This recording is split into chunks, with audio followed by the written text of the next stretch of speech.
아주 오래전 일인데요. 제가 중학생 시절에 교회가 서울 변두리 마지막 자락에 있는 곳에 아직 재개발되지 않았던 곳에 교회가 있었었는데요. 모교회가 7살 때부터 다녔던 교회였는데 중학생이 되었을 때에 그 당시에 청년이었던 장아무개라고 하는 그 청년이었던 그 형님이신데 그 당시에는 형님이라고 부르지 않았고요. 그냥 선생님이었죠. 청년부에서 교사로 지원해서 중학생들 혹은 뭐 초등학생들 교회학교 교사 반사를 하셨습니다.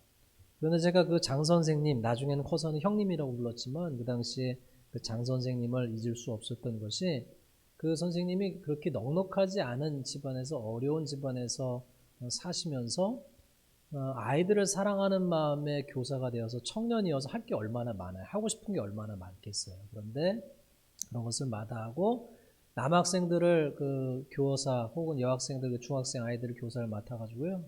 어떻게 얼마나 지극정성으로 교회학교 반사를 하는지 교사를 하는지 참 많은 은혜를 받았습니다. 그런데 잊을 수 없는 것이 하나가 있는데 그 선생님이 청년이었다가 국가의 부름을 받아서 군대를 갔습니다. 멀리 군대를 갔어요. 그러면 이제는 더 이상 교사가 아니잖아요. 선생님이 아니잖아요. 이제는 군인이잖아요. 그런데 그 군대 가서도 학생들이었던 저희들에게 엽서를 계속 써서 보내는 거예요. 그런데 써서 보낼 때마다 계속해서 빠지지 않고 적혀져 있던 말씀이 있었었는데 그 말씀이 이사야서의 말씀이었어요. 그 장 선생님에게는 성경의 여러 가지 말씀이 본인에게 은혜가 됐지만 본인 스스로에게 마음에 하나님의 약속으로 마음 깊숙이 깊이 새겨진 말씀이 오늘 이 이사야서 41장에 이런 말씀이었습니다. 오늘 말씀에 그러잖아요. 두려워하지 말라 내가 너와 함께함이라 놀라지 말라 나는 내 하나님이 됨이라 내가 너를 굳세게 하리라 참으로 너를 도와주리라 참으로 나의 의로운 오른손으로 너를 붙들리라. 학생들에게 그 카드를 얼마나 군인 생활하면 바빠요.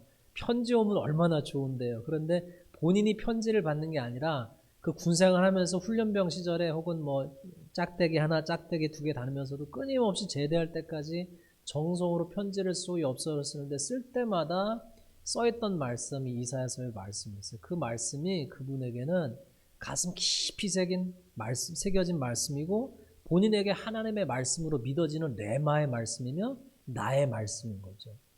오늘 우리도 똑같습니다. 하나님의 성경에는 여러 가지 예언의 말씀도 있고 여러 가지 말씀이 있죠. 그러나 성경 말씀에는 하나님의 약속의 말씀이 있습니다. 그런데 그 약속의 말씀이 어느 날 내 마음 가운데 깊이 정말 믿어질 때 그 약속의 말씀을 붙잡고 기도하고 씨름하라고 여러분의 것으로 삼으시는 저와 여러분 되시길 바랍니다. 사람은 말을 시건을 해도 하나님은 말을 시건치 않으신다 하셨잖아요.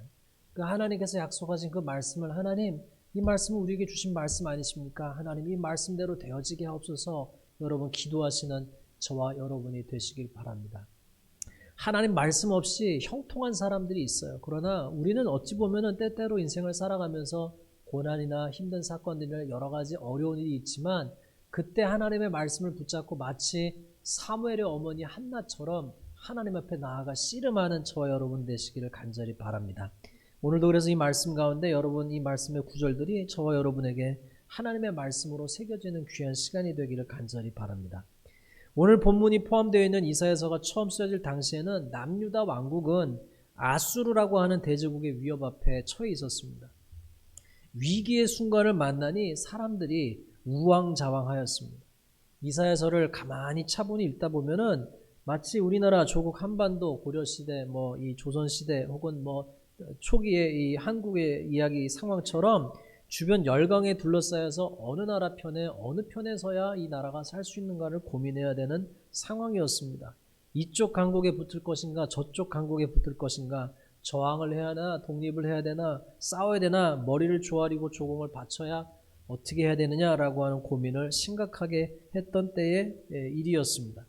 시간이 지나서 결론을 알고 있는 우리에게는 이것이 쉬운 문제일 수 있으나 그 역사적 순간에는 아주 심각한 의사결정의 문제였습니다.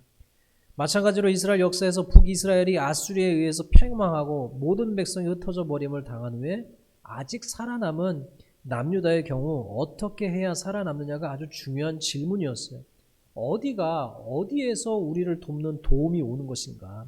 어떤 것이 우리가 붙잡아야 될 동아줄인가라고 하는 문제였죠. 어떤 이들은 친아수를 해야 한다고 하고 어떤 이들은 친애굽을 해야 한다고 이야기를 했습니다. 아수르가 우리를 도울 것이야 라고 생각하는 사람도 있었고 아니야 애굽에 서야 돼, 친미에 서야 돼, 친일에 서야 돼, 친러에 서야 돼 라고 했던 우리 한국의 조국의 문제처럼 이 이스라엘은 어떻게 해야 살 수 있을까라고 하는 그런 상황 가운데 있었던 거죠. 그러니까 어디를 봐야 되는가, 어느 나라를 잡아야 되는가, 누가 우리를 도와줄 것인가, 누가 우리의 도움이 될 것인가가 그들의 심각한 고민의 문제였습니다. 남유다 왕궁에는 표면적으로는 정치와 외교의 문제였지만 유대 땅에 팽배했던 문제 중 또 다른 문제 중 하나는 바로 우상의 문제였습니다. 그전에도 그 후에도 사람들은 무언가 자기의 한계를 만나게 될 때마다 눈에 보이는 무언가를 찾기를 원했습니다. 눈에 보이는 무언가를 잡기를 원했습니다. 외교적인 차원에서는 눈에 보이는 강대국을 붙잡기를 원했고 일상적인 삶에서는 눈에 보이는 우상을 붙잡고 도움을 얻기를 원했습니다.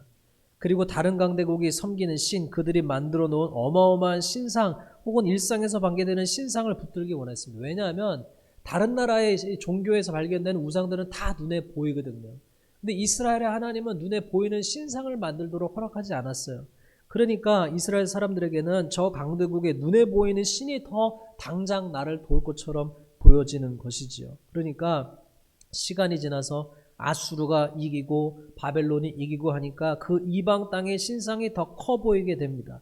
그들 마음속에 우상이 더 커 보이는 거예요. 그랬던 그 상황에서 하나님께서 이사야를 보내셔서 말씀하시죠. 우상을 의지하지 말라. 우상은 아무것도 아니다. 이사야 44장에서 하나님은 한번 생각해 보라며 우상의 허무함에 대해서 말씀하십니다. 우상을 만드는 자는 다 허망하도다. 그들이 원하는 것들은 무익한 것이거늘 그것들의 증인들은 보지도 못하며 알지도 못하니 그러므로 수치를 당하리라. 신상을 만들며 무익한 우상을 부어 만든 자가 누구냐? 목공은 줄을 느려 재고 붓으로 긋고 대패로 밀고 곡선제로 그어 그 사람의 아름다움을 따라 사람의 모양을 만들어 집에 두게 하며 그는 자기를 위하여 백향목을 베며 디르사 나무와 상수리 나무를 취하며 숲의 나무들 가운데서 자기를 위하여 한 나무를 정하며 나무를 심고 비를 맞고 자라게도 하는도다. 이 나무는 사람이 땔감으로 삼는 것이거늘 그가 그것을 가지고 자기 몸을 덮게도 하고 불을 피워 떡을 굽기도 하고 신상을 만들어 경배하며 우상을 만들고 그 앞에 엎드리기도 하는구나. 그러니까 이사야를 통해서 하나님 말씀하시는 것, 우상은 다 쓸데없다는 거죠. 우상의 한계, 우상의 철저한 한계를 하나님께서 지적하고 계십니다. 그렇기 때문에 하나님의 결론은 도울 수 없는 우상을 의지하지 말고 너의 도움을 하나님에게서 찾으라고 말씀하고 있습니다. 시편 120편 기자는 121편 기자는 이렇게 말합니다. 내가 산을 향하여 눈을 들리라. 나의 도움이 어디서 올까? 나의 도움은 천지를 지으신 여호와에게서로다. 사랑하는 성도 여러분, 오늘 이 아침에 저와 여러분의 도움의 근거로 하나님께 고개를 들어 하나님을 부르짖는 저와 여러분이 되시길 바랍니다. 이사야 120편 120편 기자는 이어서 고백합니다.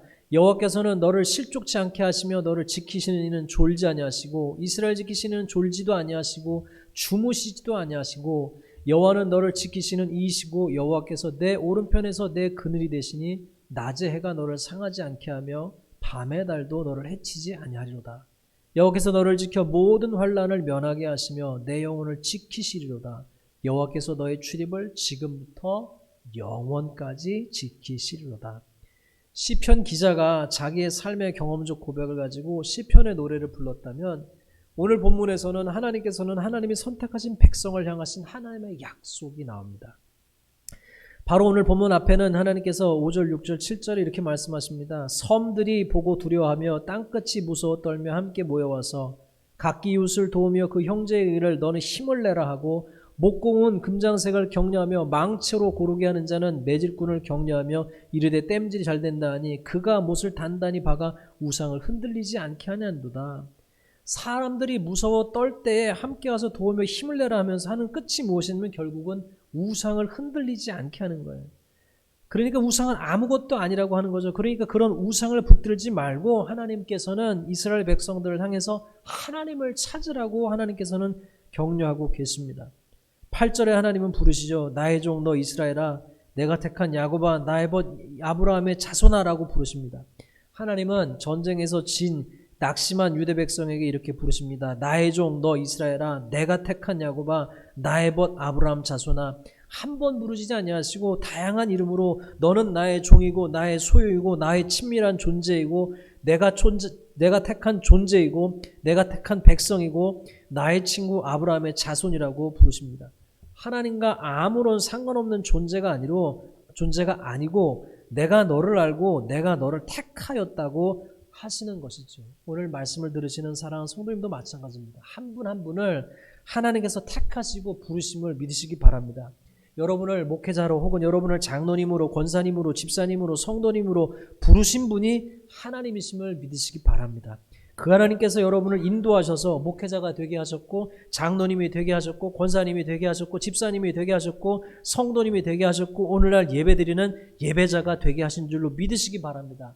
내가 온 줄 알았는데 하나님께서 택하시고 하나님께서 부르시고 하나님께서 이끌어 가셨다는 것이죠. 그래서 9절에 하나님께서 이렇게 크게 선포하십니다.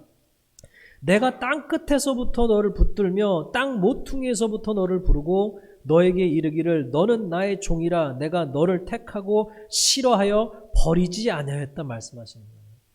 이스라엘 백성들이 느낄 때는 본인들이 지금 땅 끝에 와 있는 것 같아요. 그들이 느낄 때는 땅 모퉁이에 있는 것 같아요. 하나님이 나를 잊어버리신 것 같아요. 내가 하나님께 버림받은 것처럼 느껴지는 거예요. 그런데 그 순간에 주님 말씀하시기를 내가 너를 택하여 싫어하고 버리지 아니했다. 내가 땅 끝에서부터 너를 붙들고 내가 너를 불렀다라고 말씀하시는 거죠.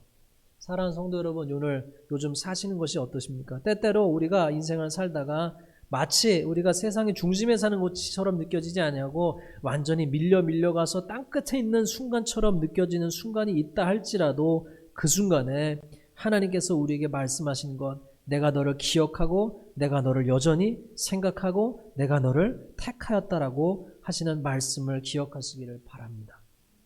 때때로 우리는 많은 것을 경험하게 됩니다. 여러분, 그 비행기에서 많은 비행기 훈련사들이 훈련하는 것 중에 하나가 비행을 하다가 어떤 순간에는 자기의 느낌을 믿지 말고 계기 비행이라고 하는 것을 합니다. 훈련사들이 계속 훈련받는 것이 때때로는 어떤 자동 항법도 있지만 눈을 가지고 보면서 비행을 하다가 어느 순간에는 자기 느낌에는 왼쪽으로 비행기가 기울어진 것 같아요. 그런데 그 순간에 계기판을 보고 자기 느낌과는 반대될 때 자기 느낌을 믿지 말고 계기판을 믿는 훈련을 계속하라고 한다고 합니다. 여러분 아시는 대로 몇 해 전에 그 농구 선수 중에 한 명 유명한 선수인 코비 브라이언트라고 하는 그 선수가 가족들과 친구들과 함께 탔던 헬기가 추락하는 사건이 있었을 때도 그 비행기 그 헬리콥터의 그 조종사가 실수했던 것이 뭐냐면은 안개가 잔뜩 끼인 상태에서 자기 착각으로 이 헬리콥터는 밑으로 하강하고 있는데 올라간다고 생각한 거예요. 그러니까 그런 과정에서 나중에 사고가 났다. 그래서 그런 과정에서 계속 필요한 것이 뭐냐면은 내 느낌보다 계기판을 의지하라고 하는 것처럼 우리도 때때로 살다가 보면 여러 가지 우리 느낌과 여러 가지 환경과 고난이 있을 때에 여러 가지 어려움들이 있을 때에 그것보다도 우리 눈에 보여지는 것보다도 하나님의 말씀을 붙잡고 믿을 수 있는 저와 여러분 되시기를 간절히 바랍니다. 주님께서 약속하시기를 뭐라고 약속하십니까? 10절 말씀에 두려워하지 말아라 내가 너와 함께함이라 놀라지 말라 나는 내 하나님이 됨이라 내가 너를 굳세게 하리라 참으로 너를 도와주리라 참으로 나의 의로운 오른손으로 너를 붙들리라. 자기의 한계 상황에 처한 중에 홀로 남겨진 것 같은 이들에게 주님 말씀하시는 거예요. 두려워하지 말아라. 내가 너와 함께함이라. 내가 다 컨트롤할 수 없는 상황, 예상하지 못했던 일들이 일어나 혹은 일어날까 두려워하는 이들에게 주님 말씀하십니다. 놀라지 말아라. 나는 너의 하나님이 됨이라. 막 흔들리며 떨며 무너질 것 같은 상황이 있는 이들에게 주님 말씀하십니다. 내가 너를 굳세게 하리라. 참으로 너를 도와주리라. 너를 붙들리라. 오늘 이 아침에 이 말씀을 붙잡으시는 저와 여러분 되시길 바랍니다. 하나님께서 저와 여러분을 선택하셨고 부르셨고 그 하나님께서 함께 하시고 나의 하나님이 되시며 굳세게 하시고 붙잡아 주시는 하나님이심을 믿으시기 바랍니다. 여러분 출애굽기의 말씀을 보면은 모세가 자기 혈기로 이스라엘을 구원해 보려고 하다가 실패하고 도망자가 되었습니다. 그리고 미디안 광야에 가서 숨어서 이제 나그네가 되었습니다. 그냥 이방 땅에서 이방인이 되었습니다. 그리고 나서 모든 것을 다 잃어버리고 양만 치고 살았습니다. 그러나 그랬던 그에게 하나님께서 찾아오셔서 출애굽의 사명을 맡기시죠. 그런데 그 출애굽의 사명을 맡기셨을 때 모세의 반응이 어땠습니까? 예 주님 제가 할 수 있습니다. 예 주님 제가 하겠습니다 라고 얘기했습니까? 그렇지 않죠. 모세가 했던 말이 무엇입니까? 나는 못합니다. 나는 할 수 없습니다. 저는 말도 잘 못합니다. 다른 사람을 찾아보십시오. 이렇게 얘기를 하죠. 무슨 얘기입니까? 나는 끝났습니다. 나는 더 이상 희망이 없습니다. 라고 말씀하였을 때 하나님께서는 그에게 아론을 붙여주시고 내가 너와 함께 가겠다. 할 수 있다. 그를 통해서 하나님의 역사를 이어가기를 원하셨습니다. 마찬가지죠. 오늘도 이 말씀을 들으시는 사랑하는 성도님 삶 가운데 하나님께서 찾아가셔서 내가 너와 함께하니 일어나라. 내가 너와 함께하니 할 수 있다. 두려워하지 말아라. 놀라지 말아라. 너의 가정이 일어날 수 있다. 너의 삶이 일어날 수 있다. 너의 교회가 일어날 수 있다. 라고 말씀하시는 주님의 음성을 들으시길 바랍니다. 계속해서 강조해서 말씀드린 바와 같이 예수님은 예수님을 믿는 자가 생명력을 더 풍성히 얻기를 원하지만 사단과 마귀는 우리가 망하기를 원하고 패망하기를 원합니다. 그러나 오늘 말씀 11절에 주님 뭐라고 말씀하십니까? 12절에 보라 너에게 노하던 자들이 수치와 욕을 당할 것이요 너와 다투던 자들이 아무것도 아닌 것 같이 될 것이며 멸망할 것이라. 내가 찾아도 너와 싸우던 자들을 만나지 못할 것이요 너를 치는 자들은 아무것도 아닌 것 같고 허무한 것 같이 될 것이다 라고 말씀하시죠. 하나님께서 그들과 함께 하셔서 그들을 해하던 적들이 아무것도 아닌 것처럼 되게 하실 것이라고 말씀하신다는 사실을 기억하시기 바랍니다. 왜요? 하나님께서 저와 여러분을 도우시기 때문에. 13절 말씀에 이렇게 말씀하십니다. 이는 나 여호와 너의 하나님이 너의 오른손을 붙들고 너에게 이르기를 두려워하지 말라 내가 너를 도우리라 할 것임이라. 나의 한계 상황을 만나 철퍼덕 주저한 것 같은 그런 하나님의 자녀인 상황들에 있을 때 하나님께서 우리의 오른손을 붙잡아 주시면서 두려워 말아라 내가 너를 도우리라 말씀하시는 것이죠. 14절 말씀에 주님 이렇게 말씀하십니다. 버러지 같은 너 야곱아 너 이스라엘 사람들아 두려워하지 말라 나 여호와가 말하노라 내가 너를 도울 것이라 내 구속자는 이스라엘의 거룩한 이인이라. 14절은 개역 한글판 성경에 이렇게 되어 있습니다. 지렁이 같은 야곱아. 지금 개역 개조판 성경에는 버러지 같은 야곱아라고 되어 있지만 그렇게 비유적으로 지렁이처럼 꿈틀꿈틀대고 다른 사람들에게 얕보이는 것처럼 보이고 아무런 방어할 힘이 없는 존재요. 땅에만 기어다니고 누가 위에서 앞에서 자기를 잡아도 아무것도 못하는 존재 같은 그런 유대인 야곱이라 할지라도 연약한 야곱이라 할지라도 다른 이들이 업신여기고 스스로에게 실망한다 할지라도 하나님 말씀하시는 거죠. 두려워 말아라. 내가 너를 도울 것이다. 그리고 너를 구원할 자는 이스라엘의 거룩한 하나님이라고 말씀하십니다. 성경에는 이렇게 도우시는 하나님, 막다른 상황 가운데 자기 가능성이 끝난 상황에서 오셔서 도우시는 하나님의 이야기가 곳곳에서 나옵니다. 자녀가 없어서 울부짖었던 사무엘의 어머니 한나를 도우셨던 하나님, 모세가 막다른 골목에 처했을 때 모세에게 찾아오셔서 모세를 부르셨던 하나님, 베드로가 더 이상은 예수님을 부인하였기 때문에 이제는 사명 대신에 물고기나 잡으러 또 낙심하였을 때 베드로를 찾아가셔서 베드로를 다시 믿음의 길로 이끄셨던 하나님, 탕자가 다 있는 재산을 탕진하고 돌아왔을 때 다시 그에게 가락지를 끼워주신 아버지, 그리고 정말로 많은 사람들에게 의심받고 잊혀져가는 바울에게 찾아가셔서 바나바를 보내셔서 다시 사역을 하게 하신 하나님, 그리고 기독교 2000년 역사상에서 수없이 많은 사람들이 하나님의 도우심을 경험하고 나를 도우신 하나님, 나를 건지신 하나님, 도와주시겠다, 붙잡아 주시겠다, 오른손을 잡아주시겠다 약속하신 하나님의 경험으로 다시 일어난 사람들의 이야기는 너무나 많이 있습니다. 그런 기독교 역사를 기억하면서 바라고 원하기는 우리 모든 사랑하는 알링턴 한인교회 성도님들도 여러분을 도우시는 하나님을 바라보시길 바랍니다.